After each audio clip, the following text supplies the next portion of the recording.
All right, welcome back to the fifth episode already of the Battle Branch Boys podcast. I'm here with Richard Rusher. Richard the River Pirate. River Pirate, yep. Yeah, so you have a River Pirate guide service. Mm-hmm. You're located in Seligman. I live in Seligman. The guide service is over in the edge of Arkansas. We guide on the Beaver Tailwaters section of the White River. Yeah. Right there, it's a Eureka Springs address. It's like 15 minutes from downtown Eureka Springs. Yeah. Wow. For trout, mostly. Most year-round trout. Yeah. Walleye in the spring, early spring. Yeah. So I met you. I've never been on a guided hunt or a fishing trip or anything. And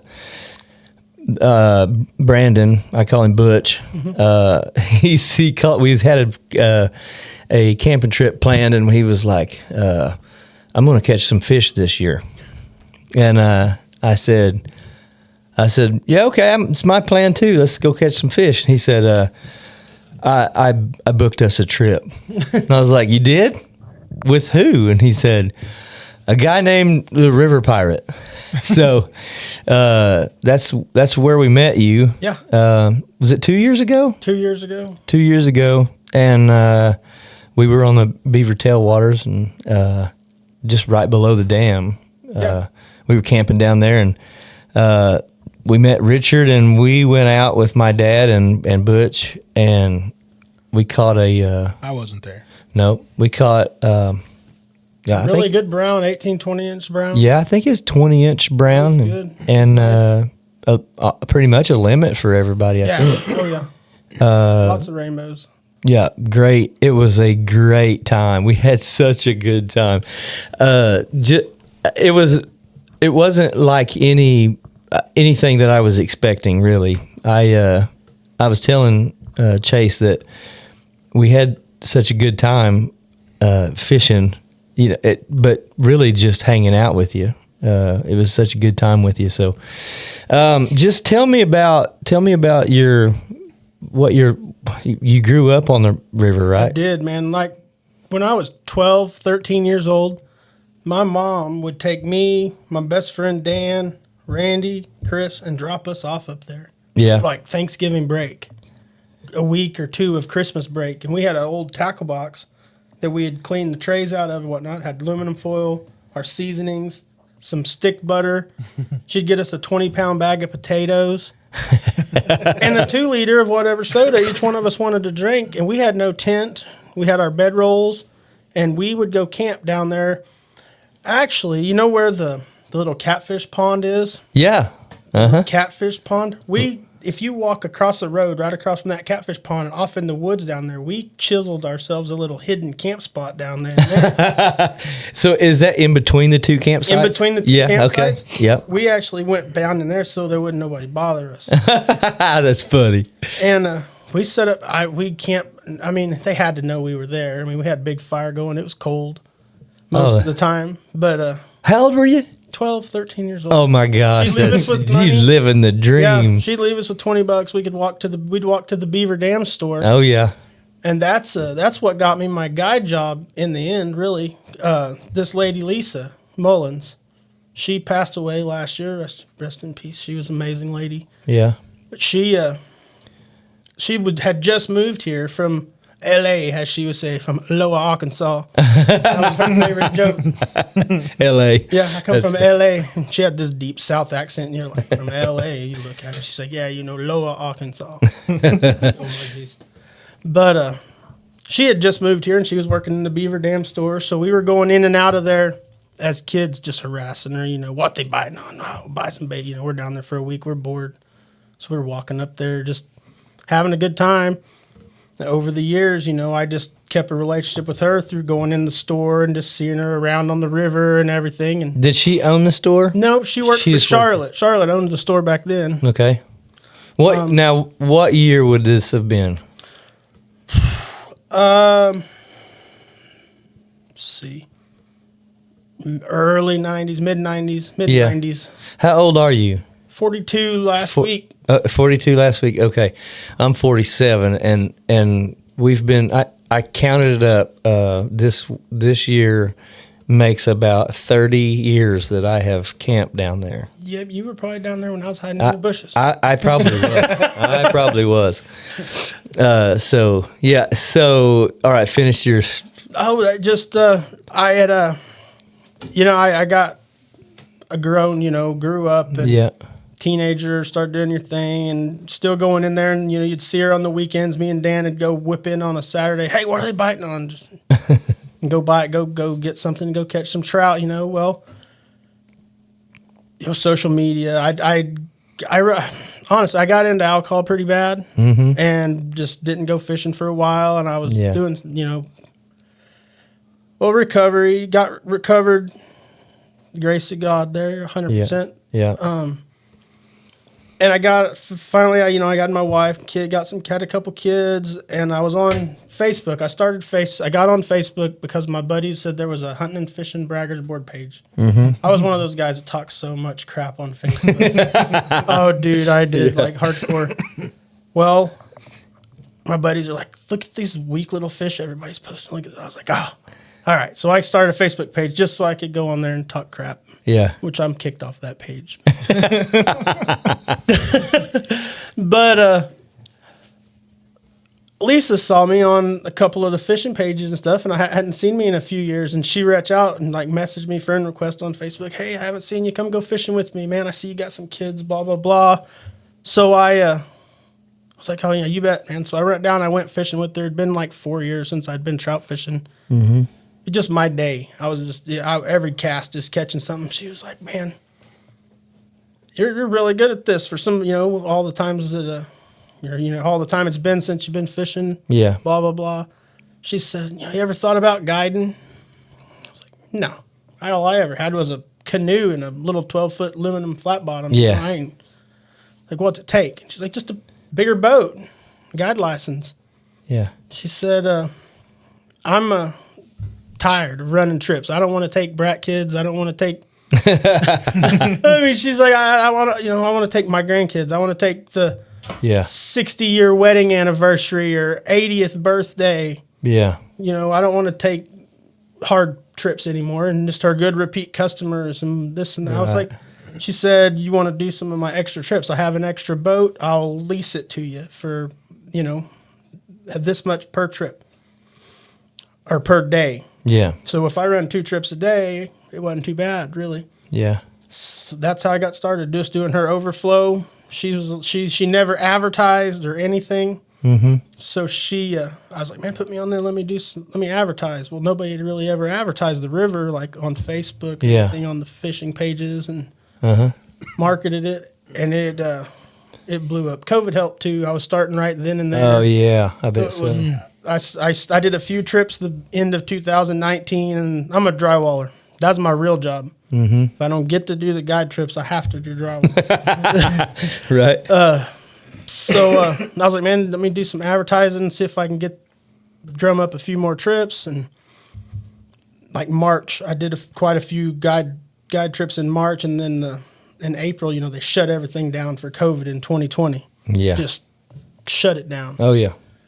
So back to drywall for like a month and a half, and then when they opened it up where you could travel in state, man, everybody ran to Eureka nuts. Springs. It was whoosh. Nuts. Boat's 20 foot long, and I was advertising, man, 3 of us can be in the boat and we can still socially distance. Yeah. Right. So through 2020, I just tripped every day. I could do 2 trips a day. In 2021, the same with all the COVID stuff. And so I was really blessed through that to build a good repeat customer base through all those trips and everything. This is it. This is where we're at now. Lisa closed her business in 2022, like September. She decided she was just completely done. Yeah. What was her business? Custom Adventures Guide Service. Is what? Custom Adventures. Custom Adventures. I never heard of it. I didn't see it. So was she beaver tailwater too? Yeah, she did the tailwaters, trout. Just trout though. She wouldn't do any walleye trips. She just liked to trout fish. Yeah, that's what I was fixing to ask you. Is it just trout? Or are you just doing trout? This time of year, Most, I mean, right now you'll catch a straggler walleye. I had a lady caught a 22-inch walleye the other day while we were trout fishing. That was when you stopped by. Oh yeah, that day. Mm-hmm. She caught it. Was it right there below you? No, she caught it up above you just a little bit. Oh, it was. Yep. But February is usually when walleye start really coming up. They'll start up sometimes in January. Really, it's the water. What brings the walleye up to the flow. You were telling me that what you need is a really harsh winter to make the generation schedule more, right? Right. The warm water fisheries, the warm water rivers, the walleye, the lakes that hold the walleye in them, the spring rains, they're out there that's cold, 40 degree water, 35, 38 degrees. It's cold, but they know like the spring rains, even though it's cold water coming in, it's a little bit warmer. That water running off those hills and out of that ground is a little warmer, and it creates a whole bunch more current. And they're like, hey, that's a little warmer water. It's flowing. There's more water coming in. It's time to start heading upriver. It's time to go. Triggers that pre-spawn. They run upriver. The tailwaters, it's when it's cold, January, dead of winter. If it gets really cold, and they start, everybody's running their heat. They generate a lot more to compensate for the power, and that artificially triggers that spawning response. That pre-spawn, they'll run upriver. Yeah. So January, February, when it gets really cold, they'll start it. We have a longer walleye season on the river than they do in the warm water fisheries too, because they start up way early because of that extra flow in January and February. Mm-hmm. And that lets us be able to fish through February and into March before the water actually warms up enough for them to spawn. In warm water, it's 50, 55 degrees for walleye, but they can change their metabolism and stuff to be able to spawn in the river, in the colder water. Oh, really? Mm-hmm. Us northeastern Oklahoma boys don't know anything about walleye. No, I literally... There's not very many of them over here. I have never caught a walleye. Really? I just did for the first time this summer. Yeah. And I didn't even catch it on a rod and reel. Oh, yeah. Did you catch it when I caught it when all that water went down? Yeah, whenever that was the water. coolest thing ever. That was so. We'll have to take you, man. You ought to come up. Those suckers. I got a new slingshot off of the last winter when it was cold. It was one of them slingshots that shoot fishing darts. Yeah. With the reel built on. Yeah. Oh, like a perfect. Like a kind of like a bow fishing setup. Yeah, it's got a real seat underneath of it. Oh wow! And it looks just a string instead of the little leather pouch. So you hook these darts on it that are like fishing broadheads, just weighted fishing arrows. They're about that big. Is it awesome? I've tried it. I don't know yet. I got to get I tried it with the spinning reel, and it wasn't working. You need a push button reel, I think. Oh. Like a Zebco. And I couldn't grip the little metal thing hard enough to pull it back. It kept slipping out of my fingers, so I think I need my quick release. Like snap it on the string there so I can pull it on. Oh, that'd be cool. Oh my gosh, that would be so much fun. Except for the thought you're gonna hit the back of your hand with it. I've been sitting here thinking, boy, it would not feel good to drive one through your. It came with a little leather thing for the back of your hand, but yeah, man, tiny. You'll have to come up here and do that whenever they close the gates down. It's a lot of fun. So much fun. So much fun. That's the first walleye I've ever caught, and I ended up catching 3 of them that night. It was pretty awesome. You could tell immediately when there was a walleye. Yeah, what was cool is because the gar, their eyes will glow a little bit. Not like those walleye. Mm-mm. So like we had headlights on because we went at night, and we were shining them out there, and you'd be like, yeah, that's a gar, and then it's just bam, like that's a walleye. Oh yeah, no doubt. And if you lost him, it was super easy to find him again. And if you just kept after him like I did. Yeah. Because I've ate walleye. I love walleye. It was worth the chase. It was worth the chase. So. Yes. I know old men that'll drive down to the river at night, after they get done with all their stuff, starting in February, and just shine a spotlight in their favorite hole. If they don't see any eyes, they go home. Really? They're waiting on them to get there? Uh-huh.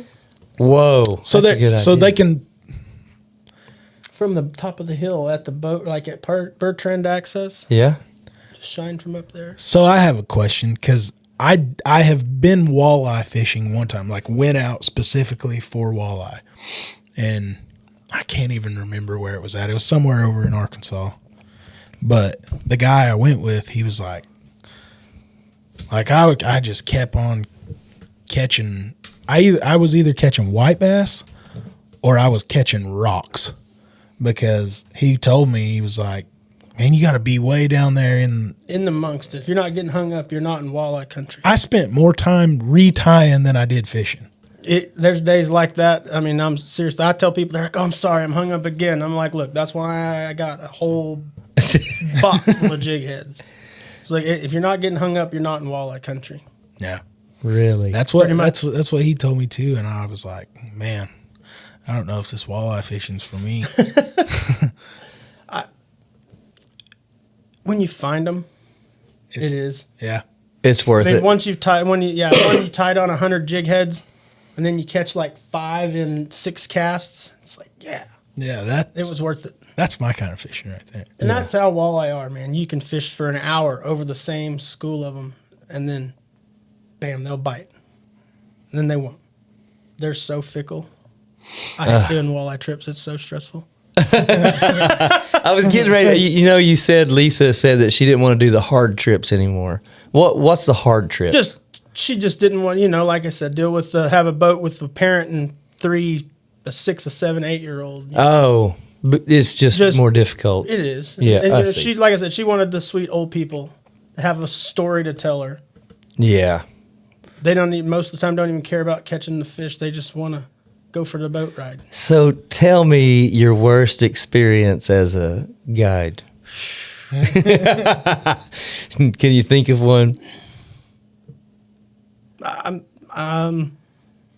Yeah. Yeah. I don't know. I've got hooked a couple times pretty good. I had a kid hit me with a 1/4 ounce sinker in the ear the other day, and then the hook followed through behind it. And it was just right in the side of your, like up in there. There wasn't no like pushing it through or anything, but luckily it was just one of those number 8 Potski hooks. So they're pretty thin, and I was able to get a hold of it, and I pulled it, and it was just like the hard stuck ticket popped out. I smiled. I was like, that's okay. Boy, that thing was where that sinker hit, it hurt way worse than where it got hooked, man. That was like, you couldn't touch it with a powder puff. Yeah. I mean, a 6.5 foot rod, and he was swinging it landed on the other side of the river, I guess. That's a pretty good one. Yeah. Yeah. What's, so do you do stripers too? No. I don't guide for stripers. No. I have a hard time. I don't have a big enough boat to go in the lake. And you ever get a hold of them though? I mean, there's some in the river. I have personally never caught one fishing in the river. I've snagged a couple of them spoonbilling because they come up in the spring, same time the spoonbill do. The ones that are in the river came through the floodgates at one point, at some time or another, because they don't stock stripers in Table Rock. Okay. So technically, the Arkansas state record is out of White River. It came down there out of the river, but it came over the floodgates at some point. Wow. So Carl Casso, he works at the Beaver Dam store there, has for years. Is he the younger one? Is he dark-headed? Dark-headed, my age. 40. Yeah. Mm-hmm. Yeah. I've seen him there a lot. Yep. Yeah. He's a heck of a fisherman. He's probably, if not the best, he's one of the best guides on the river. He's a really good dude. Is striper? No, just for trout and for walleye. Oh, okay. I thought he did striper. And he can take his fly fishing, anything. He's a good fisherman. I was going to ask you if you fly fish. No, I can use a fly rod. I don't. Yeah. I haven't caught a fish on a fly rod in years. Yeah.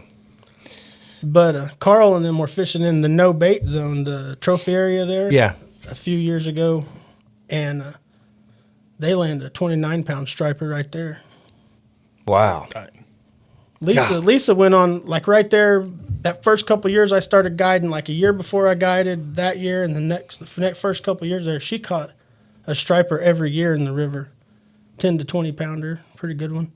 You catch them when you're walleye fishing, when you're white bass fishing. jerk baits and swim baits and whatnot. They'll be up there, and you'll hook one. You know it immediately. Pretty much, it's something. That's awesome. Something big. What's the biggest brown you've caught? Me personally, Or even you or Guided or on the guiding. the biggest brown that I've ever caught out of the river, it's a toss up. I don't know between the two. I caught a 27-incher on a trip with some kids from Springfield, Jacob, Noah. Thanks, guys, for running the net. That's funny. And it was back to back. I caught a 25-incher. I don't usually fish on guide trips. It's just not good business. Yeah. But these guys, they're super cool. Yeah. And they're like, come on, more walleye. We were walleye fishing. Yeah. It's like the more walleye in the boat, the better. So they got your limit too. They just wanted to try to, we was slow. We only had 3 keepers in the boat. And they had each caught like an 18 to 20-inch rainbow. And the rainbows, I don't mind if you keep a big rainbow. If it's over 20 inches, I try to let them go just because that's just a trophy. It's hard in our water especially. And the browns, we try to let all of them go because we get rainbows weekly. They stock rainbows down there once a week. Yeah. Oh, really? Yep. Browns, we don't get very many, once a year. See, that's what I was going to ask you. Like the browns are they? They're like trophies. They're pretty tough to catch, right? Or pretty few Rarer, and fewer and far between. Yeah. Time of year, it's getting on towards more better time of year for it. Spawning season's coming. But on an average, how many guide trips do you go on? How many browns do you catch per number of guide trips you go on? Well, see that just varies. Yeah, and conditions. When they're generating. You're using artificials. Usually I use artificials more when they're generating. So the odds of catching a bigger brown go way up with artificials. They're more of, like you guys catfish. Okay, your channel cats and your blue cats going to eat chicken liver, going to eat cut shad, going to eat whatever, going to eat a live bluegill. They eat whatever's out there. Flathead's going to eat the live shad, a live bluegill. Yep. Brown's the same, or compared to like the rainbows. Oh, really? I did not. Rainbow's more like your channel cat or your blue. They'll eat whatever they come across, whereas a brown trout. So that's why I'm always catching rainbows. Right. I've never, dough bait. You won't catch I might have caught one brown in my life on dough bait. So typically I've done a lot of trout fishing, but I've always thrown like the salmon eggs and stuff. They'll eat like the real salmon eggs. Yeah. But I've never caught a brown. Right. I've always caught rainbow. It's not likely that they will. Your high chances are way up with night crawlers, with live bait, with artificial something's moving. Sculpins work really good for browns. Sculpins. My kids go down to those rocks. And catch them. It's their favorite thing to do. I've set kids out on the bank with a pole when it's slow. Yeah. When we're not catching many rainbows and they get bored, I'll take a rod and reach over behind the boat and catch one real quick and be like, "What's that?" Yeah. Boy, them old ears perk up. Show them kids how. I had a couple. Like, can you put me on the bank? Yeah. You say you can use these for bait. I'm like, yeah. He's like, can I catch you some? You bet, buddy. And You Grandpa and betcha. Dad's like, you get back. I'm like, leave him alone. I'm the boss here. But let that kid out there have fun. You guys might want to sit here and catch rainbows. He wants to catch lots of fish. And catching sculpins is lots of fish. That's exactly. My kids, I'm like, why are you fishing for sculpins when there's But you know what you can do? You can use the regulations down there. You can use one rod to trout fish, but you can bait fish with another rod. So they can throw their trout pole out and then catch sculpins to kill the time while they're waiting for a bite. Wow. I do that all the time. Oh, yeah. They catch a lot of them. They just love it. They're fun to catch. Yeah, they just watch them, they just drop the little pole I down. tell people it's like topwater bass fishing. It's such an adrenaline rush that even though they're this big, when you're jigging that little worm or whatever, your little micro jig, you can even use a little micro jig, whatever, around the edge of those rocks. They'll come blowing out of there so fast they'll miss it. They'll blow pump past it. And they spin around and flare all out on those rocks. It's they're scary. If they weighed 2 pounds, there wouldn't nothing else be able to live in that river. As aggressive as they are. No kidding. They are. It's fun to watch them do that. But those browns are going to start up now. They're starting, spawning season starts, November, December. Oh, so they're okay. pre-spawning right now. Their colors are getting bright. Is it just brown or rainbow? No, rainbow. Okay. But the problem with our fishery is they go through the stages of spawn, but on less than like 1% of the eggs laid even hatch. Why? It's not a native trout fishery. Okay. So, like, they'll get to where they need to be to lay their eggs, and the conditions will be right, and they'll spawn, and 2 hours later, the water right there's 2 foot deeper and running 20 more mile an hour. Exactly. They don't get steady conditions. Well, it's the same with it's every day it changes. You catch a lot of walleye with crooked backs. And everybody's like, oh man, he got hit with a boat. You'll catch a little bitty one like this with a back all jigged. And I had a guy, he Googled it, figured it's a cause when there's sudden changes in water temperature while the eggs are forming, while they're in the eggs forming. So the walleye, they went up there, they laid their eggs. And then, it was a week or so during the spring there, they didn't generate. So the eggs are forming. And then they turn the generators back on, or they've had the floodgates open for a week. And they shut the floodgates, turn the generators back on. It just changed 15 degrees in 30 minutes. Yeah. You can watch. Well, the place we've always went is Cotter. Mm-hmm. We go to a place down there in Cotter and stay in a cabin, just fish all weekend long, and you can just it's crazy. You can just sit there and watch the water fluctuate, going up and down and stuff. And a spot that you could get a boat 20 minutes ago, you can't get it now. Right. It's pretty fun. I've seen and that water is the coldest. Where's Cotter at? Cotter is more water. Okay. It's more down by like Mount. What is that mountain? Mountain View. Mountain, or is it Mountain Home? Mountain Home. Yeah, Mountain that's Home. the one. Yeah. Cotter's Mountain Home. It's the Bull Shoals waters. Mm-hmm. Okay. Between North Fork and I think I've only been over there once or twice from the bank. I've never fished out of a boat over there. I know down below the dam it hurts. Oh, to walk through the cold. water. It just hurts. It's crazy. 40. I don't know what it is now. I haven't looked, but when I was younger, they averaged it.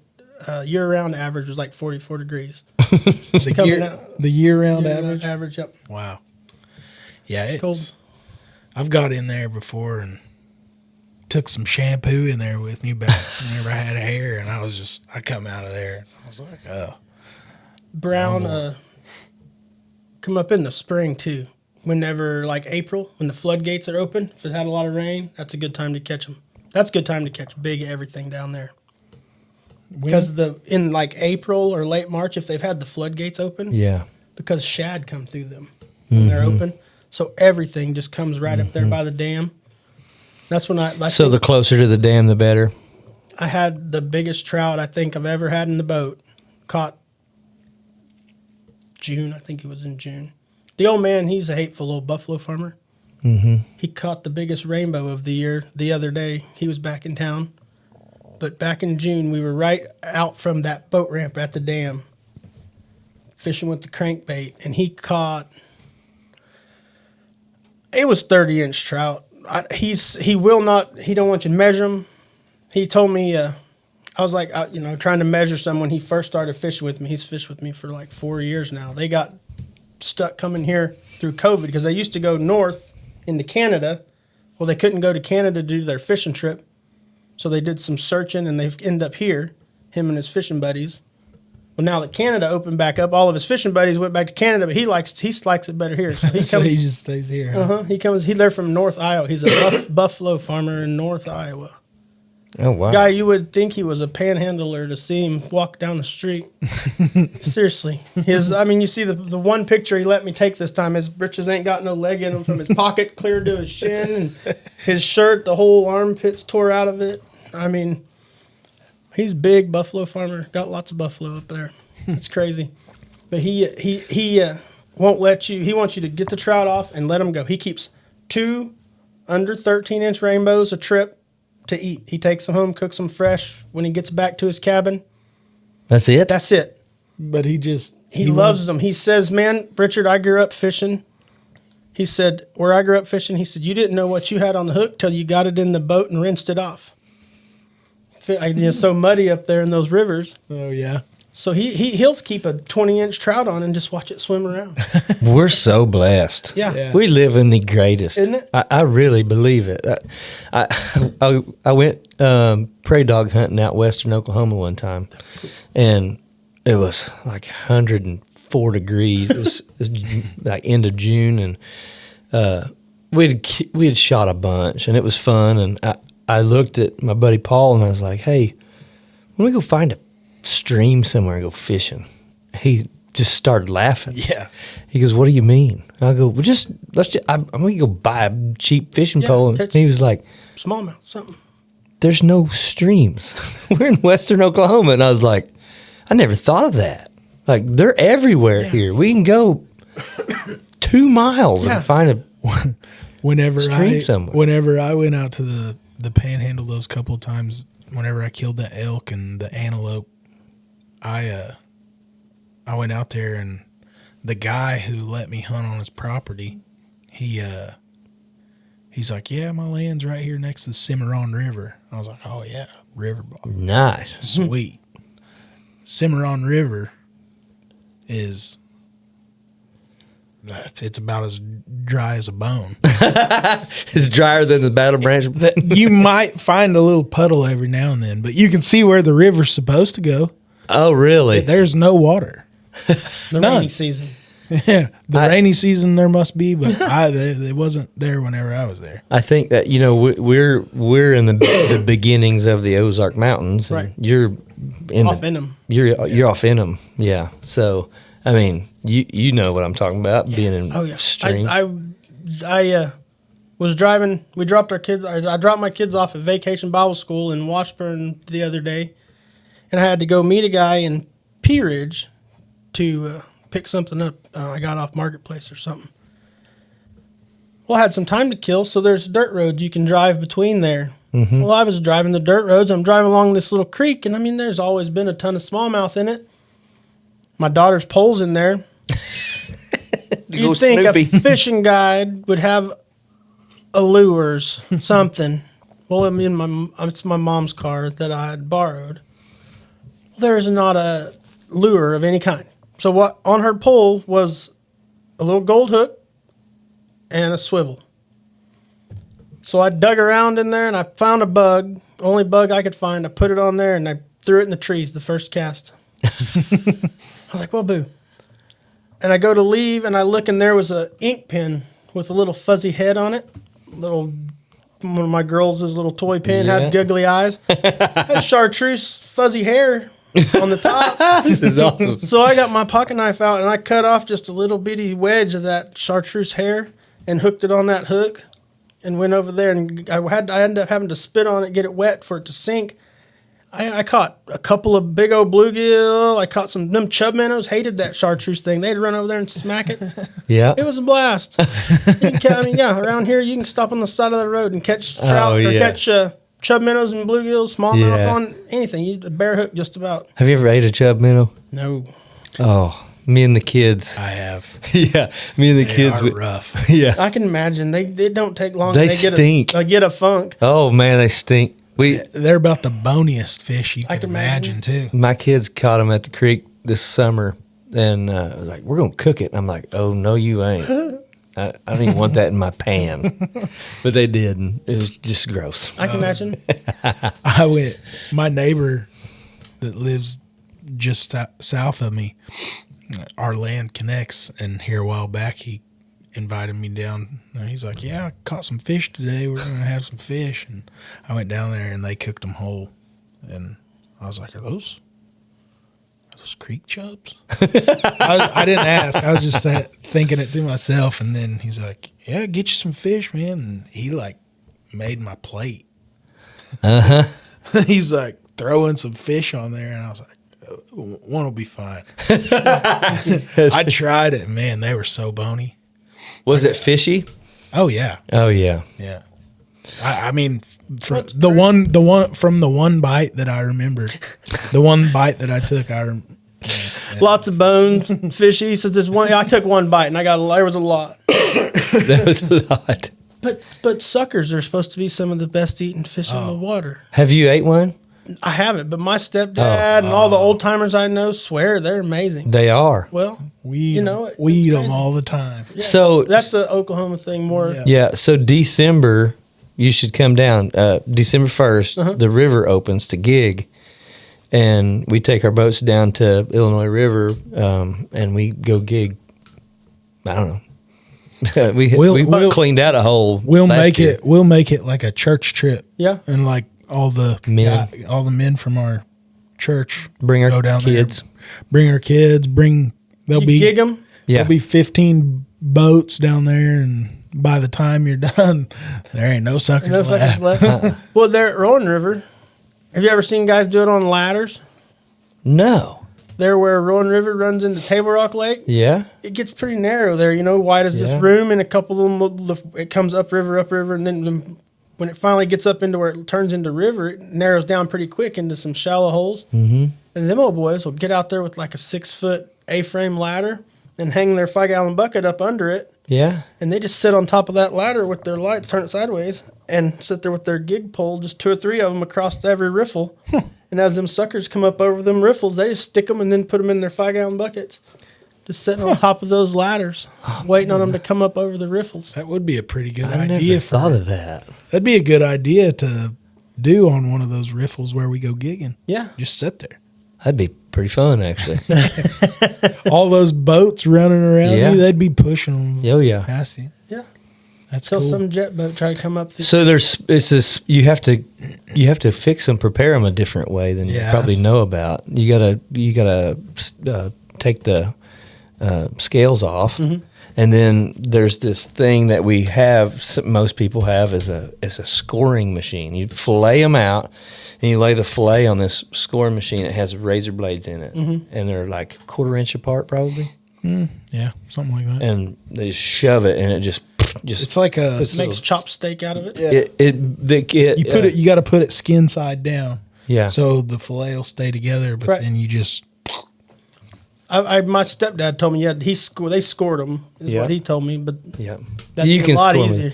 You can score them with a knife, but it takes forever to clean them. Yeah.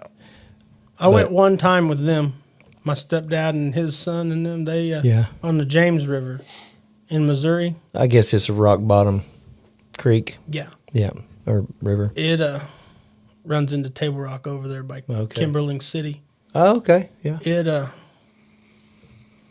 there was none up. We killed like 3. Yeah.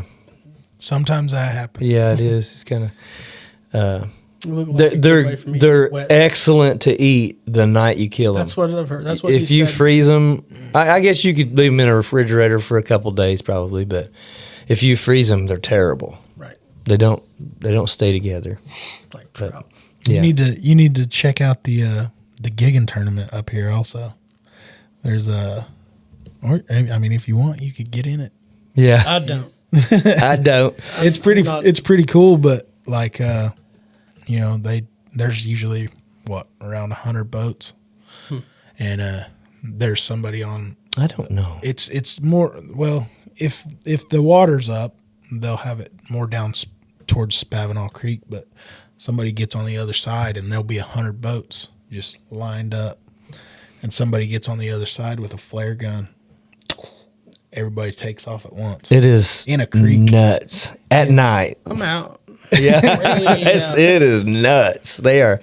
I mean, I've never even considered being in it. I've been in it twice, but they. Did you get wet? I didn't get wet, but I got ran over. Oh, luckily the guy who hit us, he just T-boned us, and I was the guy that pushed off. Right. And I just jumped. You jump in the boat and you keep your hands and just duck down in the front of the boat. And the guy came up over the side of us, and I turned I turned and I was like that, and there's a boat on top of me. But luckily he shut it down. Yeah. It is fun. It's fun to watch. I'd watch. Yeah. There's a lot of people there. How many was killed? How many pounds of what was the winner?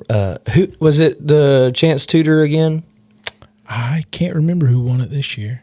It was kind of weird this year because they had it up at Old Uchi, but normally it's down like right where Spavinaw comes into Uchi. I think it was 200 and something pounds of fish won it, wasn't it? Seems like a lot of suckers. Gosh, I'm probably gonna sound stupid. It's a combination of Sucker. everything that's legal to Whatever you gig, can but gig. most of the time, Is there but it goes off of bonus a. for big brown trout out of Spavinaw. Yeah, right, right. It's a point system, so like suckers for every pound of suckers you have, it's like 3 points. Right. They're worth the most, and then you got your white bass and flatheads. You can gig flatheads. But they're the only ones you can gig, I think. Yeah, I don't know. As long as it's not a sport fish. Yeah, And so the blues and the channels you can't get them. That's odd that the flathead's not classified as a sport fish, but the blues and channels are. Yeah. yeah, I don't know. And I stay away from them because, I mean, you can tell it's a catfish whenever you're gigging, but it's hard whenever you're standing up above a fish in Just looks in like the a dark shadow. and got lights on it. It's hard to tell the difference in like a flathead or a blue or Right. channel. Yeah, it's wrong. It's hard for me, anyways. So you're not just a fisherman. I've seen that you've hunted too. You just kind of. Did you ever kill a deer with that bow? I never did. You gonna try again? I'm gonna try again. Man, I just had a horrible year of seeing deer. Honestly, Last year? It was 2 years ago. Last year I was chasing a bigger buck and wasn't too confident in the 1978 whitetail 2. But I've been thinking about it this year again, trying it again. But no, I did not. I drew back on a spike and decided not to shoot him. But I wish I would have. I really would have made a lot of people mad. But Who cares? Yeah. I mean, the guy who made that bow would have shot that spike. absolutely, absolutely, he'd have been proud of me, wouldn't he? Yeah. I'm a horn hunter. If I got time to hunt, Yeah. if I'm busy and I don't, I kill the first legal deer I see. Right. Yeah. That's the way it should be. Oh yeah. We go to. Go ahead. You guys bear hunt? No. Bear season in Oklahoma? We were talking about that today. Yeah, That's something Not in that's this county, I not don't in this guess. county? Yeah. I've never. Oklahoma? Florida now? Yeah, I saw that. What? They opened a bear season in Florida. Oh yeah. Sam told us that. Mm-hmm. Yeah. It's super cool. Yeah, that is cool. Missouri, one of my buddies that lives up by Springfield got one of the Missouri tags, and he finally had a legal bear come in on camera. He's super stoked about that. Yeah. I've never seen a bear in Oklahoma. Really? And it's weird that, I mean, we're not really that far from you. There was bears in Fayetteville last year, wasn't it? Running Yeah. through this college. Yep. Have you ever killed a bear? 3 Have you really? Wow. with a bow. Wow. That's fun. Nothing big. It's hard to kill a big bear. Big bear's smart. Really, really smart. Yeah. Young bears, young boar bears, they're just hungry. Yeah. Were you baiting? Yeah, my uncle had some land that bordered up against White Rock over there. Yeah. So we would pile up. There's native stone it's in the mountains, down in there. I mean, from pavement, there were 45 minutes on dirt roads back in there to where we camp at on his place. Mm-hmm. And then we'd just like go down to the bottom by the creek and just pile up a pile of native stone like a big fire ring. Mm-hmm. And I put whole corn in it. Yeah. Pour a little bit get some fire grease from the whatever your local gas station to have Yeah. whatever they cook. Yep. Get some fry grease from them. Really? And just Yeah. Fry grease. I've always heard like honey and stuff or something like that, but I've never heard And you know, fry everybody grease. gets all the whole corn and fry grease. We used to get we go to the feed mill in Exeter, and they had hog feed, and it was kind of like the old shorts that you used to feed the pigs that you'd make. Yep. It's like the sweepings and stuff. Man, they loved that stuff. We'd put a couple bags of whole corn and a bag of that in there, and then pour some of that grease in there. And the good thing about that is once them old bears will lay down in it and just eat. So they get that grease on them. Then as they walk out, they just leave trails, scent trails. Oh yeah, so More you draw of 'em back. another Uh-huh. bear in. See, then that you got that big stone, rock ring built, and when you put a big rock on top, take a couple guys to set it up there. That way the coons and stuff can't get to it. Then them bears get over there and start flipping them rocks around, and then the corn will get down in crevices and stuff, so they can't just sit there and eat it. I mean, after they get the Yeah. bulk of it ate, it's all out. As they move rocks, it's falling down in more holes and stuff, so they've got to look for it. Yep. And they get that oil on them, and they leave and come back, leave and come back. Wow. So And I actually filmed one of my hunts. I got one of them filmed. It wasn't great, but I had to, when I drew my bow back, the cam went right in front of the camera. And I couldn't tell. And look, it was down here, you know, one of them old, I don't even know what kind of camera it was. It wasn't great, Yeah. but it was pretty cool. But they were all young boars.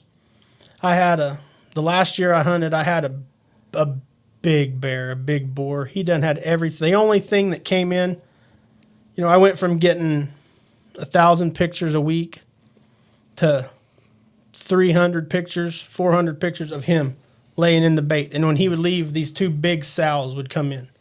he was just chasing He everything was off. just laying in it, just there all the time. All the trees around there were just black where he'd been rubbing on them and just marking it. It was his. He'd done claimed that the creek was like 50 yards over there. It was his spot. I had him. I mean, he was there. When, you know, that night we got there, got into camp there that day, midday, you know, and I run down and picked my tree, you know, got my stand hung on it, my climber, and pulled the card and threw a little fresh bait in there. I was like, yeah, man, looks good. It's all tore up. Get back up there, man. And this guy was there 22 hours a day. 20 hours a day. Just lay there. You'd see a picture and he'd just be laying over on the side over there somewhere. I went and hung my stand, you know, and ran him off. He was in there when I went down on the camera. Mm-hmm. He come back in an hour and a half later, right about dark, and you see him over there looking right toward the stand. Right, he knew right where it was at. He was there all night long. The next morning, there's a picture of him like this, ears all throwed up, about 30, 45 minutes before daylight. And I know he heard me coming down the hill, and he left. And he went from being in that bait all day, every day. He didn't come back. I didn't see him. You know, I hunted till noon, run back to camp, got me a bite to eat, came back, hunted till dark. That night, it was 45 minutes after I got out of my stand that he was back in the bait. The next morning, same thing. Pictures of him looking up the hill, gone all day. That night, it was 20 minutes. The next 2 nights, it was 15 minutes after I got out of my stand. He was in the bait. Was he watching you? He had to been. Yeah. I mean, had to been. Yeah. That's them big bears. They're different, smart. They didn't I've heard bears have some of the best noses of any animal there is. right. That's part of it too. You've been in camp for 2 or 3 days. He's watching you. He's Smell probably you. smelt you in there, and he's like, "Yeah, And he doesn't I know. got this guy figured out." He doesn't knows that when you shoot, you can only be there in the daytime. Yeah. Yeah, And that's so funny. They're pretty smart, I guess. It's Do they remember well? I'm assuming. Yeah, I'm assuming too. I really haven't done a lot of research on it, but I know that guy, he knew that once I put that tree stand on that tree, not to come back in the daytime. Yeah. I mean, I wish I'd had some cameras out away from my stand, 80 or 100 yards, Uh-huh. to see if he was slipping around out there to see if I Yeah. was in there or not. Right. Should have done that. If I ever get to go back, I will. Yeah. What county was that? Like over by Johnson County, Oh, down by. St. Paul, Okay. Yeah. out that way. I've got a well, my wife's grandpa, he's got a place in Madison County over by Combs. Mm-hmm. You know where that's at? I do. And he's got quite a few bear out there, but again, I keep hoping to see one, but I never. They do. jacked it up, man. The price to get to go hunt one in Arkansas now, it went up a lot.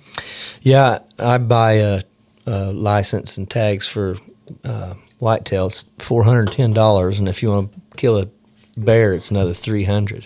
See, my dad and them always bought out of state tags. Uh huh. My buddy Shad, Yeah. he, Shad's your friend? yeah, heck yeah, really good friend. Okay. Yeah. Talk to him a lot. Known Shad for 20 years. He's got a really big deer on camera. I know. He won't let me come visit. Yeah. Yeah. I told him if he wants one of them shot, I come show him how to do it. He don't want to see one up close. How do you I know guess. Shad? Through the riffraff days, honestly. Okay. Yeah. Yeah. We become friends through that, and now we're both doing a lot better and Yeah. still friends. Yeah. Cool. We- Yeah. I don't really know him other than just, he started, I think he started following Battle Branch Boys after our trip. That's probably about the time, Right? which makes sense. I didn't realize it was connected to you. Yep, I've known Shad for a long time. Mm-hmm. But, what was I saying? My train derailed on that one. Yeah, we Asked do me that all about out. Shad. You asked me about how I knew. Now I forgot where we were going. Yeah. Oh, the out-of-state bear tag. Yeah, that's right. They, my dad would always do the survey. What can we do to make it better? This and that. So he'd say, offer just a bear tag for out-of-staters. I don't need to buy deer tags. I don't need to hunt small game. I don't need Yeah. the $350. Make a $250 or $200 just a bear tag Yeah. is what he always. Well, they did it. When was that? Well, that's what they did. There's just a bear tag now, but you have to buy the license too before you can get it. Oh, okay. Yeah. Right. They really, Yeah. went from 350 to 710. Yeah, that's right. That is right. It used to come with the bear tag, right? Yeah, for 350. Yes. You Yeah. can kill everything a resident. You can hunt everything a resident could hunt except alligator. Yeah. You weren't allowed to draw an alligator tag as a non-resident. Right. For $350. Uh-huh. Yeah. 6 deer, 2 turkeys. Yeah. That was the other reason I bought a license. We were turkey hunting in Prairie Grove, south of Prairie Grove. What's that county? I don't I know. have no idea. Is it Yeah. is it Washington? No, it's south of Washington. I don't remember. Anyway, it's pretty rough turkey hunting. Isn't it? Oh god, it's rough. Do you turkey hunt? No, not really. Yeah. I've killed a couple. Yeah. I've learned that was more by accident than anything. Mm-hmm. First year I went turkey hunting, like actually legally and had a tag and all that, not little kid doing dumb stuff. Yeah. I walked up on so many as a teenager and whatnot, deer hunting. You'd end up in a flock of them, and I was like, this has got to be so easy. And then when I was like, Yeah. I was 13 or 14, me and my buddy Chris had been crow hunting every evening after school. I had a double-barreled sawed-off 12-gauge. I mean, the crows had to be right at tree level or they would just laugh at you. You're right. And he had my old bolt-action 20-gauge. It was a pretty good shotgun, had a full choke. And we were out there one evening blowing crow call. We always sitting in there reading the book, seeing what we could hunt. Crow season and turkey season was open. So we were blowing the crow call and shooting some crows, and next thing you know, a turkey gobbles. It's like, what the heck? So we went over here, and he'd blow the crow call, and he'd gobble, and we got out in front of it and ended up walking right 10 yards from him, and he shot the biggest turkey checked in. This was back when you got to go check stuff in. Mm-hmm. They need to bring that back. Yeah, totally. That was awesome. I mean, there wasn't nothing better than being a little kid rolling into the check station with your doe for all the old men to brag on. Oh, man. It didn't matter. Oh man, miss those days so bad. Yeah. We have talked about trying to bring it back, just for the community. But I don't know where we would do it. I can remember checking them in at CJ. Oh yeah, and I've checked. they had a scale to weigh them in, and Yeah, Right. and the place. shoot, we just hang out there. And the place in Right. Little Kansas. Bows, The bus stop in Garfield, man. yeah, Set up at the bus stop. yeah. If you killed something you wanted your picture taken with, you took it and checked it in at Barnett's Pond because she had a Polaroid camera and she'd take a picture and hang it up. I checked one in at the station in Little Kansas one time, and it might have set a record for the smallest deer ever killed. This is no lie. My grandpa, I shot it, and I just shot the first one I saw, and I got up to it, and I was a kid. I was just little. It was a muzzleloader. Walked up to it, and I was like, oh my gosh. That thing was tiny. It was so little. We loaded up the four-wheeler in the truck, and we slid the deer up under the four-wheeler. Say that. I hunt in Northwest Arkansas. You could shove about anything under the four-wheeler over there. Yeah. I mean, 120 pounds. Why is that? Why? Food? Is it food? Yeah. It has We to got be. acorns. That's all they got. They ain't got no pasture. They ain't got all the cow supplements that they can find out, and all the True. beans and all the corn and all the. Yeah, we do have a few more crops. Yeah, and the further west you go, there's More. Further north, in like Missouri, like where I live, it's amazing what 100 miles north will get you on your deer. yeah, 50 pounds and 20 inches yeah. just for what they got to feed on. Right. But the bear hunting is something that we should all get into. Isn't there a quota? Isn't there a quota system over in Arkansas? Yeah, like 450 for archery, I think, is what it is. And once they're killed, it's done. Right. For bow season. Last year, I don't even think the quota got met. Oh, wow. There was a few years ago, back, what was it? I don't know, about 8 years ago, 10 years ago, that a bunch of people bought tags and checked bears in.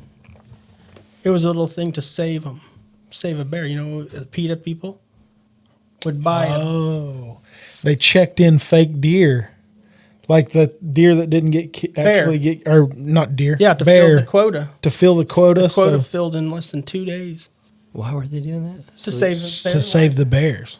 Oh, my gosh. Yeah. So the quota filled so fast, it was ridiculous. We all went home. We were like, usually you had a week. So what did they put anything in place to like keep from I that? think that's where like the tooth thing came in, Oh yeah, where you have to send in a you have to send a tooth in. My gosh. That is crazy. I did not know that. Yeah. It was nuts. It was like, because you had to drive like a quarter mile to call the quota in, to call and check it. And I was like, it's done, but I'm going to go up there and check this just because you're supposed to. And it was full. Thank goodness, because there was a whole camp full of people fixing to roll out in the morning. That'd have been a bad day. Yeah, Yeah, it would. I've never hunted bear, but I went with my buddy Levi out close to my wife's grandpa's in Madison County, and he was hunting bear on a different property, and I was going to be hunting deer on my wife's grandpa's property. And every morning that we camped, like, he was on his phone, like, well, he was first we had to go find service, and then he would find service and he'd get on there and check and make sure the quota wasn't met. Man, you'd be screwed if Yeah, I guess so. That's one of them things. Like, how did they do it back when everybody just had land? And there was people out there camping in the middle of the woods. Did they have the quota back then?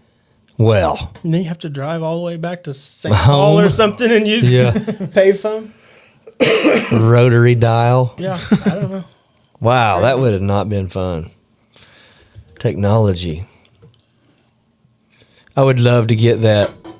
I would love to bring back that check station. The check station. So we had the biggest turkey checked in that year, and we killed it in white T-shirt and blue jeans with a 20 gauge and 7.5-inch birdshot.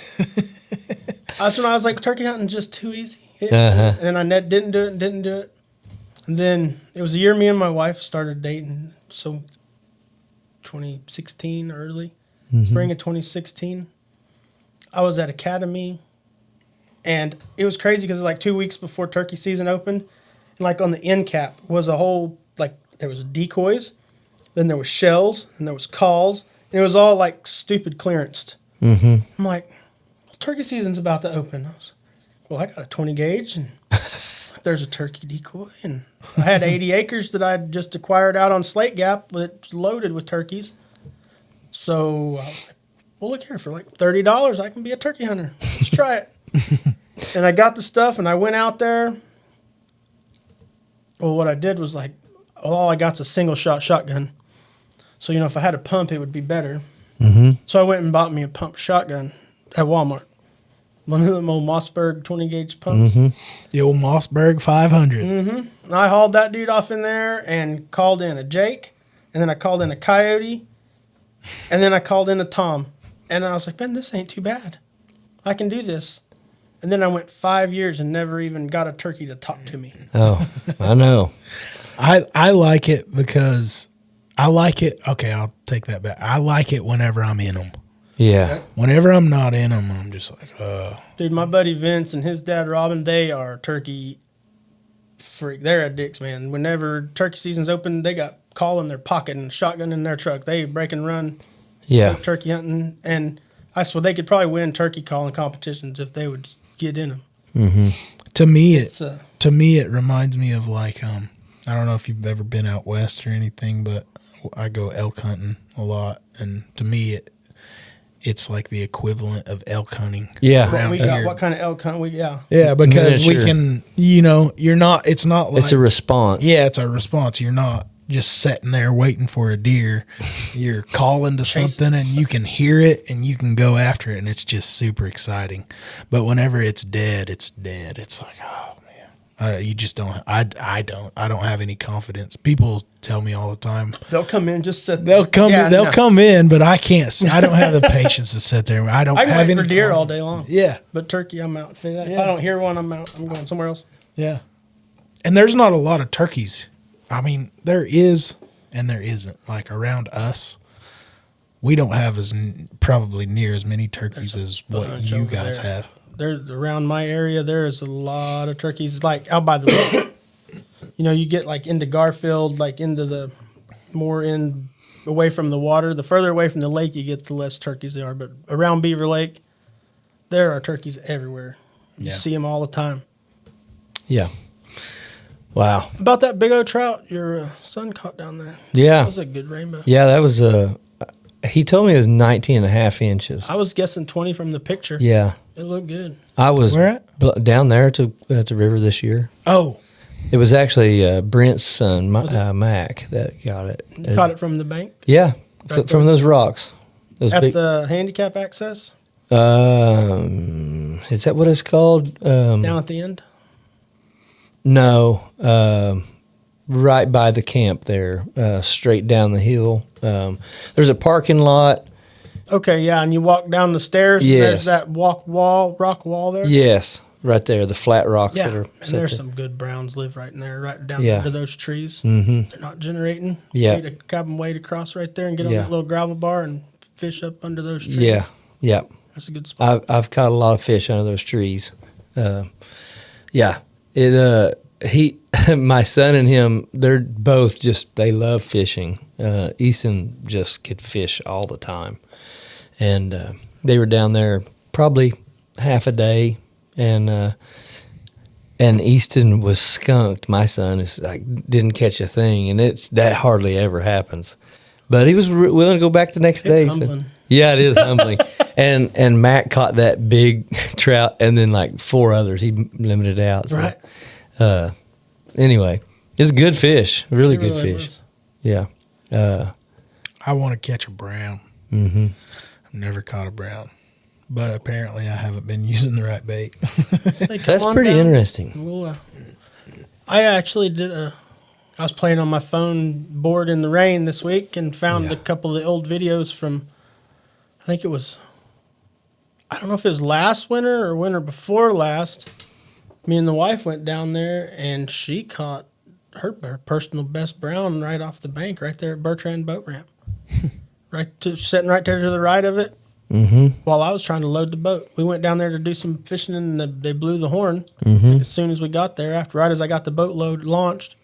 So I set her up there to fish while I loaded the boat. I'm backing the trailer down, looking in the rearview mirror, and there she is, all poised, like ready to pounce. I was like, "Getting a bite?" I'm talking crap while I'm backing down through there. She's like, "Yep." And like as soon as I back the trailer in, put the truck in park, I get out and she sets the hook, and this thing starts jumping, and it's a 6-7 pound brown. Dang. Oh, wow. I'm like, holy cow, and I get my phone out, I'm videoing. Well, then I realized the trailer's out in the river and it's headed downriver. So I had to run and jumped in the truck and pulled the trailer up and then grabbed the net out of the back of the truck and I run down there and she gets it pulled up there. I net it. It was 23 and a half I inches. think I seen that video. Had a 14-inch girth. It was a stinking huge brown. Did you post a video of it? Yeah. I saw it. Yesterday. I saw that. Oh, you posted the video? I was playing on TikTok. I put it on TikTok play. Yeah. I don't know if you didn't seen it on there, but I posted it a while back, maybe on the Facebook page. It was a little while ago. Yeah, she was super stoked, man. It was huge. She up until then she had caught a 20-incher that was kind of thin, not near as thick as that rainbow. It was just a long 20-inch brown. That one, it was a wall worthy. How trout. big a girth did you say it was? 14 inches. 14 inches. As I said, it was it may have been 24 inches. We weren't trying to get like the exact length and girth, but it was 24 inches, 14-inch girth trout. So like I said, it was 6 pounds. That is awesome. It was a huge brown. Man, so I guess I always just, I don't have a problem catching rainbows, but I guess I always just thought that the browns were going to bite the same bait, but I never caught one because there's less of them. Right. No, it's because they're But more it's just because. live bait feeders compared to the. So I've always caught the fish without any generation. Like when they start generating, we just go back to camp because we don't have a clue. Right. So tell me, what's the secret to catching fish during generation? A boat. That's the only way. No, but like you can go right up by the dam. If you know where there's a eddy at. Yeah. Like right up there at that boat ramp, right at the dam, you can go there. And, guys will put on 1/2 or 3/4 ounce of weight, and don't throw it right out all the way out into that swift water. Mm-hmm. That rocks kind of stick out right there from that boat ramp, right up at the dam. Have you been there? Oh yeah. So that water's a little slower. kind of a little eddy there. Yep. So you can catch trout right there when they're generating, or like right there at the dam. There you can walk. There's the fence. Mm-hmm. And you can walk down right there, and there's a little eddy. That's not a bad spot. Right below that, Parker Bottoms handicap access. There's, it kind of makes a little eddy right down behind it. Yeah. But it's just night and day difference on the amount of trout you're going to catch Yeah. from the bank when they're generating. Okay. It's just hard. So if you have a boat, what are you doing? Jigs, I loved. I used to hate them. I would never jig fish just because I was like, man, it's a lot of work. Well, it's low impact work. You just sit there and just hop a jig, and it's a lot more hands on than bait fishing. Bait fishing, when they're not generating, you throw some bait out. I like it. That's how I grew up fishing. That's why I trout fish, because my grandpa liked to catfish. And in the wintertime, Beaver Lake catfishing is horrible because it's just so big and they're out in the middle of nowhere, deep. You can't find them. So he'd get bored after deer season. January, February. He'd be sitting around bored at the house, and he'd be like, all right, grandkids. He'd be like, let's go catch some of them sorry old trout. He said, them slimy suckers ain't even fit to eat. He'd say. And he'd take us down there and we'd trout fish. When if we showed up back then, we didn't know there was a way to, there was a number you could call to get the generation schedule or anything. We'd just show up if they were generating and we went home. Yeah. Sorry. He'd take us up to the lake and we'd, let us fish, and knowing we weren't going to catch anything in the middle of wintertime from the bank. Well, I got a boat, figured out that when they're generating, they like more active bait. The crankbaits work good. The jigs, though, they're so much fun. They simulate the little bugs in the river, So you go all the way. Well, I'll go all the way to the dam if you want to. That's catch a lot of trout up there, a lot of the stalker size ones. And I'll just drop the trolling motor and kind of put it to where you're drifting back at about half the speed of the water. Yeah. And you just toss the jig out right beside you, and you just hop, let it hit the bottom, or get close to where you think the bottom is, and you just pop it.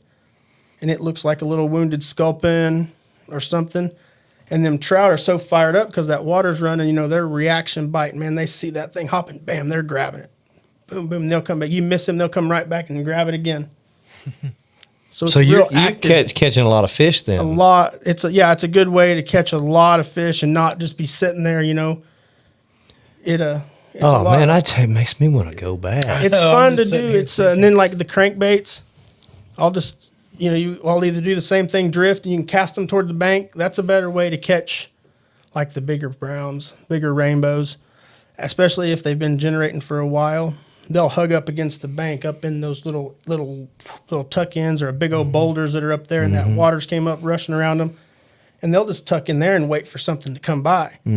So you drift down through there and take a jerk bait or a crankbait of some sort, and you just crush the bank with it like you were bass fishing. Hit the bank right up against the bank, and a lot of guys will just work it for that first 10 feet and then just crank it in, hit the bank again. Wow. Just trying to get those reaction bites from them big trout that are hiding up along there waiting for something to come by. You get out in the middle, and you drift, and you catch a lot of the smaller ones. I always thought that I guess the handicap spot, I think I know where you're talking about now. Is that the... Going past Parker Bottoms? Yeah, right at the end. At the end of the road? Yeah, Parker Bottoms handicap access. Okay, now I know what you're talking about. Right past it in the river, some big boulders are down through there. Is that where you're talking about would be a good spot for some browns? Yeah. My wife caught was it last year? I think it was her first brown by herself. She caught off the handicap access right there. Wow. Went down there, caught her a sculpin. Yep. Threw it out right there. I'll be honest with you. I cannot believe how much it can change in 1 year. The gravel bars. That bar up there? Yes. Did you see the picture of that ski boat ran up on it No. a couple weeks ago? No. Oh, my Lord. Yeah, well, the river was super high, Yeah. back earlier this year, like way up. You see, you seen how high it had, the marks were up on the trees? Yep. So there's been ski boats and wake boats clear to the dam. All spring, most of the summer, jet skiers. Well, obviously, this guy had went upriver earlier in the year. There's when you get to that handicap access, that gravel bar right there. That gravel bar's huge. Well, and it comes out of the water 3 feet when they shut the water off. Well, when they're generating, it was four inches of water. And this ski boat, there's a picture of it, and he's setting 30 feet up on the gravel bar. He ran up on it the night before, and they shut the water off on him. So this guy has pictures of it, and you go down there, and there's a couple guys with shovels, and then there's these old men with their chairs on the gravel bar out behind his ski boat fishing. Oh, it's so good. I have to see that. Apparently, he ran it up on there. They got it dug out, so when they turned the generators back on later that day, he could get it pulled off there. But yeah, he had been going pretty fast around that corner too, because he ran that dude up on there 30 feet. Man, there ain't no way. There's some huge rocks right underneath the surface. Yeah. Huge rocks. There's lots of it. I mean, he come through some sketchy stuff to get there. Yeah, for sure. That's funny. I mean, hopefully he learned his lesson. No kidding. Told his friends. Yeah, told his friends. It's surprising that there was some recreational boaters up in that river. Oh man, jet skiers come up there all the time. I've seen You're kidding. like cabin cruisers clear at 62 Bridge. Multiple wake boats and ski boats clear at the dam, especially like 2020. It was backed up so high that you go down and do like an afternoon trip, and it looked like a party cove. There'd be 6 or 8 ski boats tied together where they could see the dam. Like right there where you could see the dam, and they're all... Was that during the flooding? Yeah, when everything was all flooded, and they weren't generating, so the water was backed up. So it was just still water up there that was 10 or 12, 15. Probably a lot warmer too. Yeah. Yeah. Well, see, yeah, they had to get that far up to get into the cold water. That's what they were wanting, was to swim in the cold water. Oh. You know, they come up there in the summertime because Table Rock Lake's 85 degrees. You come up to Hausman and you get some nice 65, 70-degree water to swim in. Okay. Which we don't mind them coming up there politely. Yeah. No kidding. Is that water so? Is it so cold because they pull it off the bottom? Mm-hmm. That was the big deal back, 50s, whatever, when they were planning on getting the plans together for it. Mm-hmm. Was, do they want to make it it was always going to be a hydroelectric dam, but they wanted to know, is it going to go over the top and keep the White River down there a native warm water fishery and kept the catfish and the bass and everything in it, or they could go under and make it cold water and stock trout. And the trout won over there. And then you can catch your bass and stuff in the lake, catch trout in the river. Wow. So are there very many bass down there? No, not a whole lot. There are some downriver. I've caught some way up by the dam whenever, like in those extenuating circumstances when the floodgates are open, and like 2020, and then back when it was super backed up and the water was really warm up there. And like there at Spider Creek, you'll catch a Kentucky or bass every now and then it just comes out of the creek there from up, the pond in Dinosaur World. You ever seen that? Oh, yeah. That's crazy. There's a lot of bass and stuff in it, and they'll wash over, and every once in a while you'll catch a crappie or a bass right there at the mouth of Spider Creek. Yeah. But mostly down by Hausman and down, you can catch bass every now and then because it stays a little warmer down there. But everybody asks about the smallmouth because of the cold water, and there are just not very many of those because it's too cold. It stays too cold. When you do catch one, it is a good one. I caught some really good smallmouth down there just randomly. I love catching smallmouth. Oh, man. It reminds me a lot of... Pound for pound, man, those things just they fight.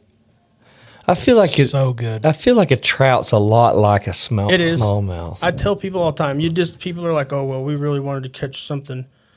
But it's like, man, I ain't using the catfish poles. We got ultralights with some 4-pound tests. Yeah.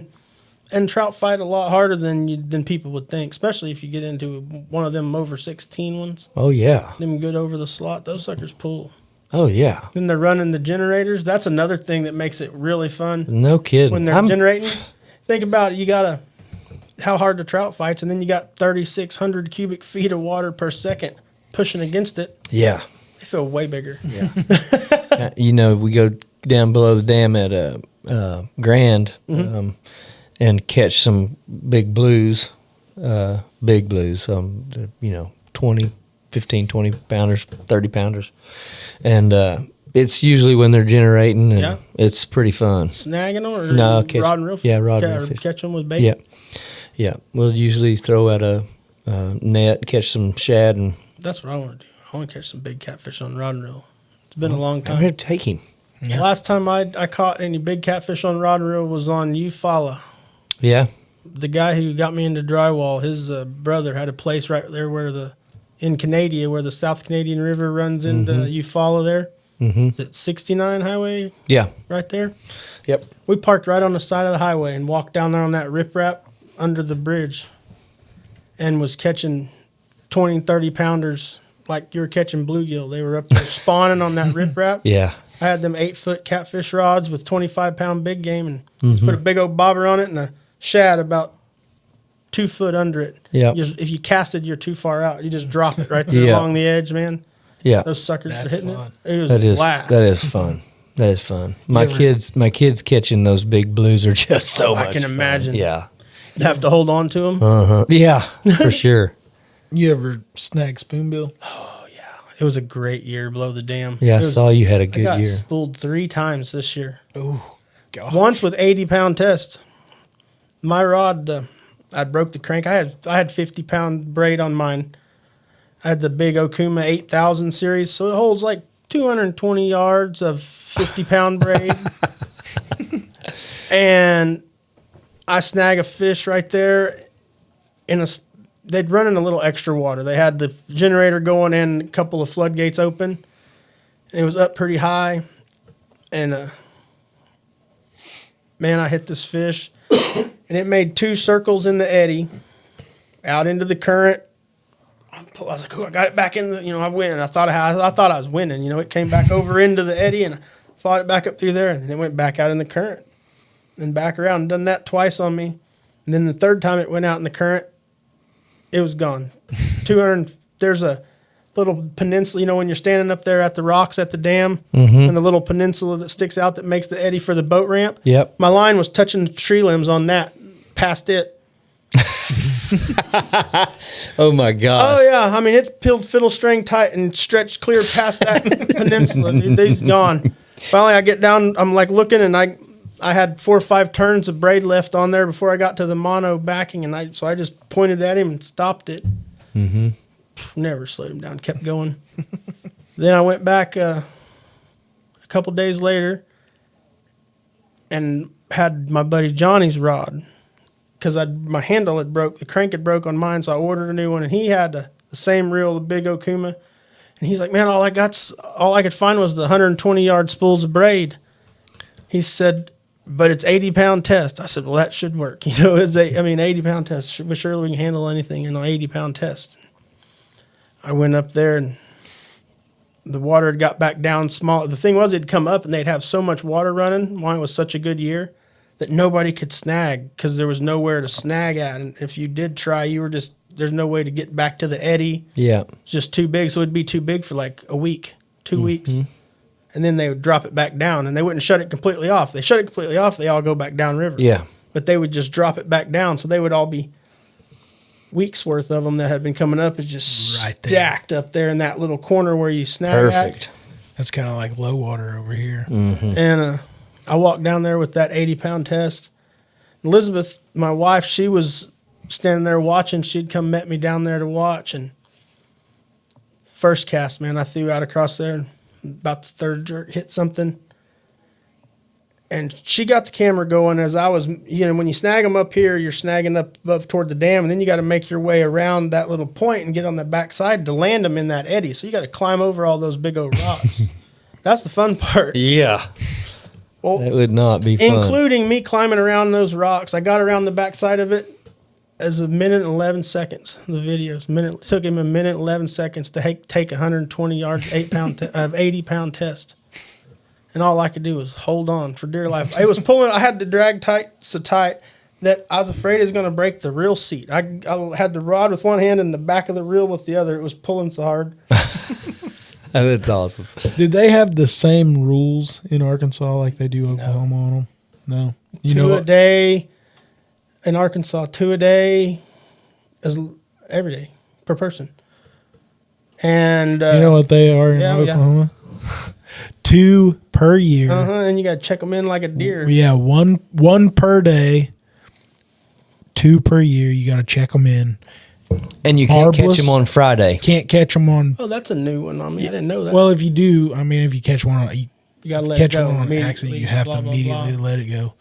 It's isn't it Monday and Friday? Wasn't it last year something? A guy snagged it was a world record or some crap. Yeah, and it didn't count. It was a world record, I think out of Keystone because it was catch and release day. Yeah, dang it. Yeah, it didn't count.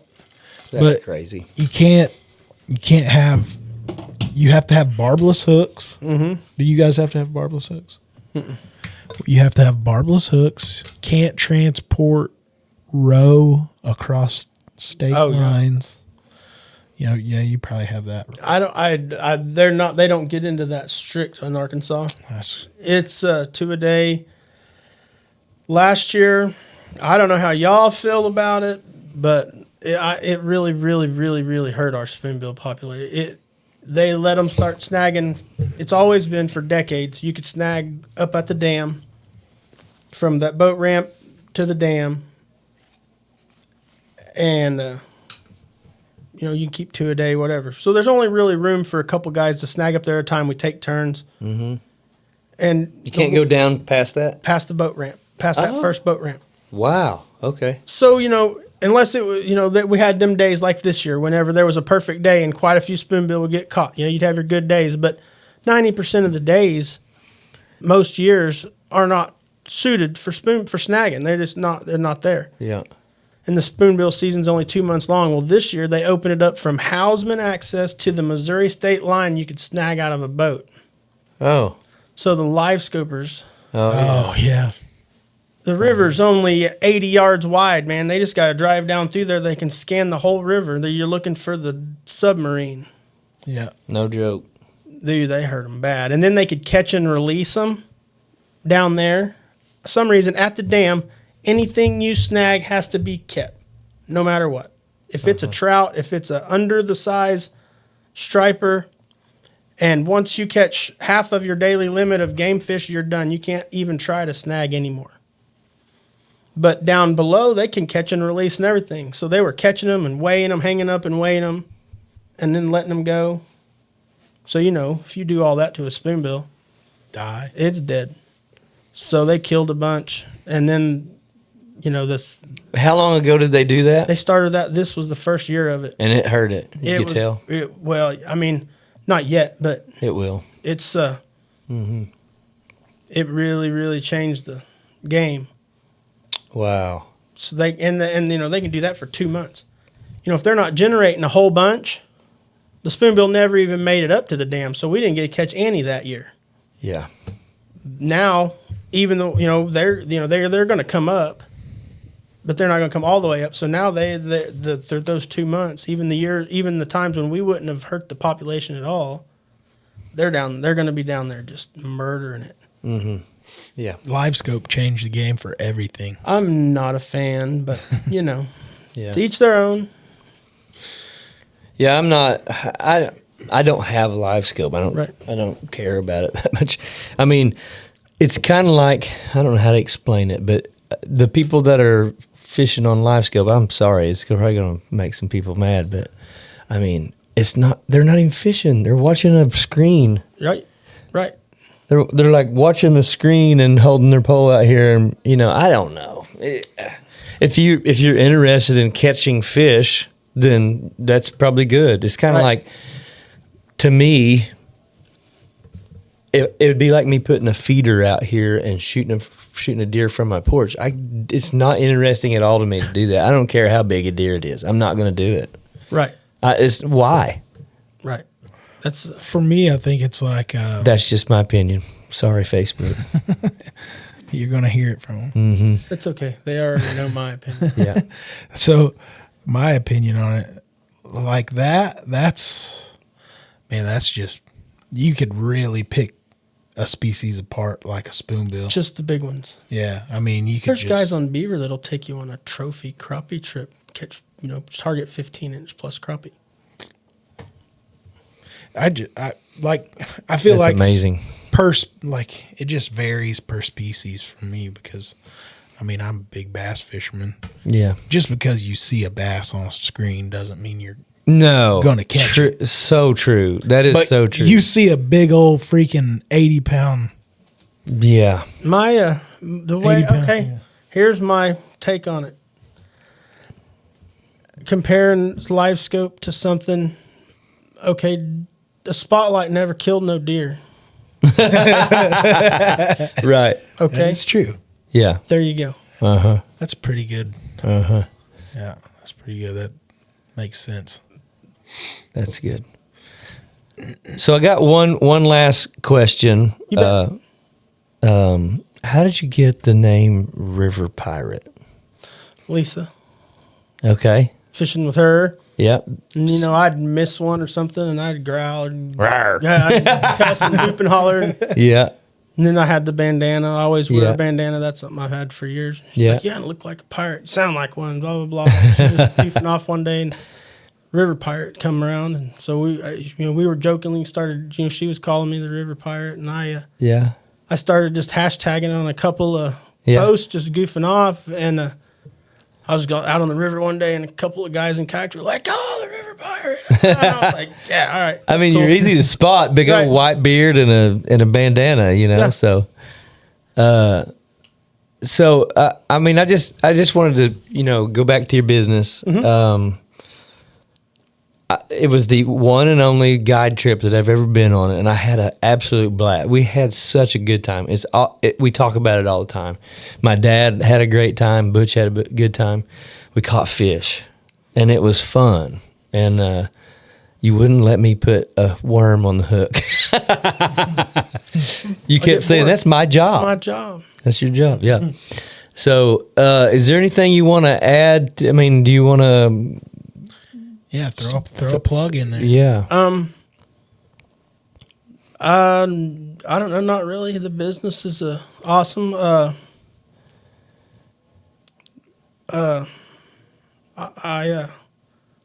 like to give my testimony. If that's Yeah, all right. yeah, absolutely. I was going to ask that. Yeah. It's gonna be hard to do without crying, man. Yeah, for sure. I said I got into some, rough life. I was a pretty bad alcoholic. Yeah. Like, worst case of cirrhosis of the liver. About the worst case they'd ever seen at UAMS in Little Rock at 29 years old. 29. Yeah.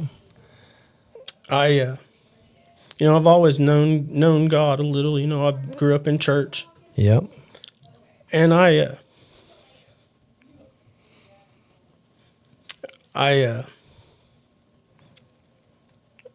went to the hospital for a bloody nose, is what it was. My nose started bleeding, and it wouldn't quit. And I went in, and they was like, "Man, anybody ever told you got cirrhosis of the liver?" And it's like advanced bad, like to the point where you take one more drink of alcohol and you probably die. My grandma and them were there with me, and they were praying for me. She was my best prayer warrior my whole life. Absolutely. Yeah. Well, ended up in the hospital there, and my buddy Dan's dad, he's a preacher. He was one of my running buddies when we were rough, and he straightened his life out. And he called me and asked me what I wanted to do. I said, "I want to live, Joe." Yeah. And he said, "Well, you put your faith with mine, and we'll believe that." And from that day forward, we prayed about it, prayed through there, and from that day forward, I had just peace about it. Uh-huh. Everybody, the doctors would come in, like, "Man, we're going to do this. You're probably going to die." My mom, she'd run out of the room crying, and I'd just laugh. It'd be okay. Yeah, and it was just a peace. I'm like, I'm not going to die, y'all. Yeah. That was July of 2013. Yeah. You had to be sober 6 months to be on the transplant list, the liver transplant list. Everything was failing. I was going into major organ failure, retaining water and stuff from the liver problems just got so bad. And it was January. My 6 months were up January 22nd. So I was in the hospital in Springfield, Missouri, and they sent me to Little Rock because that's where I had to have the transplant, at UAMS in Little Rock. Mm-hmm. And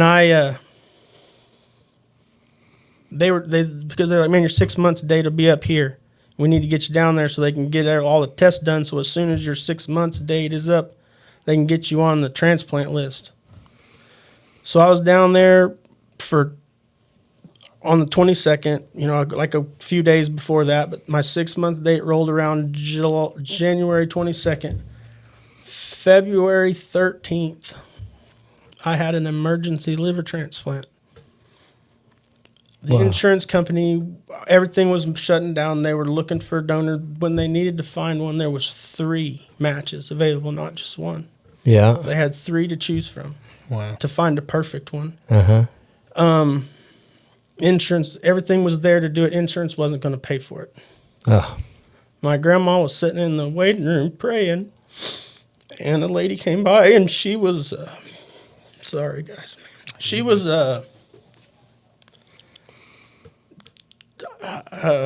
like medicine, done something not, but her, they start talking. She had a 30-year-old son.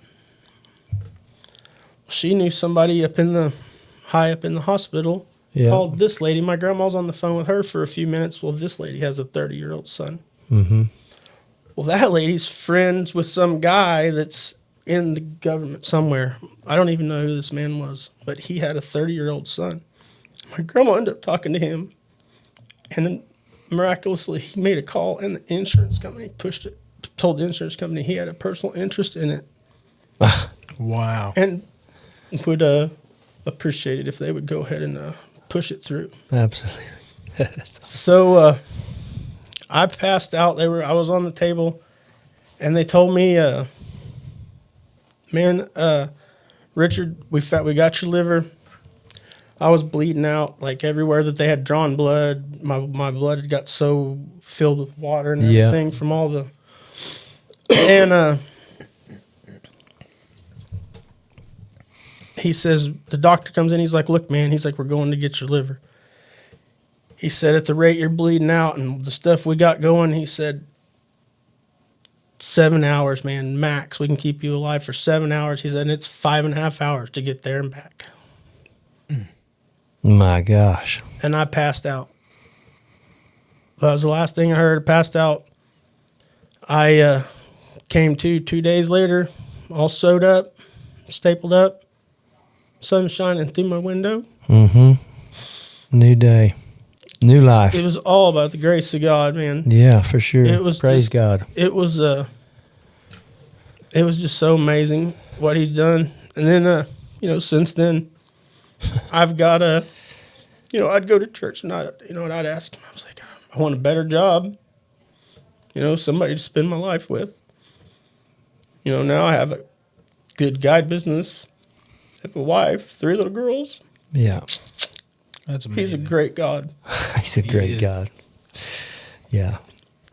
Your wife, when she came here, I told her that she could sit on the couch and watch. I tried to give her a remote. She said, I brought my Bible. I'm just going to read it. I was like, wow, that is awesome. You got a good wife. I can tell. That's amazing, Richard. Sorry, guys, but No. I just I've told my testimony at church, and everybody around town knows. Yeah. But God can sober you up. They talk about the programs, and if that's what it takes for you, by all means, use your program. Yeah. But there's a better way. Mm-hmm. You can be delivered. You don't have to. You have a step to fall back down. No steps. No, That's right. You don't have to. I have no desire for alcohol. Yeah. It's delivered. You Yeah. don't have to worry. He's a good God. It's just super. How many years sober now? 2013. Wow. It's July 22nd of 2013 Wow. is the last drink I had. Drank a half a pint of vodka and about a swallow and a half, Yeah. just to keep from having the DTs. Yeah. Yeah. Not a good life. No. So if there's anybody out there listening, man, they can do it. You can, man. It's amazing. You don't have. I have more fun, and I don't wake up feeling miserable. Mm-hmm. I've heard that so much. And you don't have to do it alone. I promise. Yeah. Yeah. Thanks for sharing that. Yeah. I really appreciate that. Well, I've had a blast. This has been fun. Yeah, man. I appreciate the invite. It's been cool. We're going to have to get you on some big blues down below the dam and Get you guys on some browns. yeah, For sure. Yeah, get Chase Down on below some the brown. dam. Yeah, right. We just have we'll to have to do get that. him in a gigging boat too. Yeah. I'm out on the competition. I'll sit on that. Right on. But so, River Pirate Guide Service. What's your phone number? Do you want to put that out there? Yeah, sure. It's 479-330-1368. Okay. Or it's Facebook, River Pirate Guide Service on there. Yep. I'll tag you in all the videos, and Cool. I pray that the Lord blesses this business of yours and just takes off again and keeps going. Thank you. So you get to do what you love doing, and Yeah. Don't have to do the sheetrock part of it. yeah, right. Share your love of God with everybody as you go. Hold up the families of organ donors. Yeah. Oh yeah. Yep. Right on. Well, anyway, well, thanks for being here. I appreciate it. And so everybody just thanks for watching, and we'll catch you on the next time. You bet, guys. See you next Thanks. time. Thank you.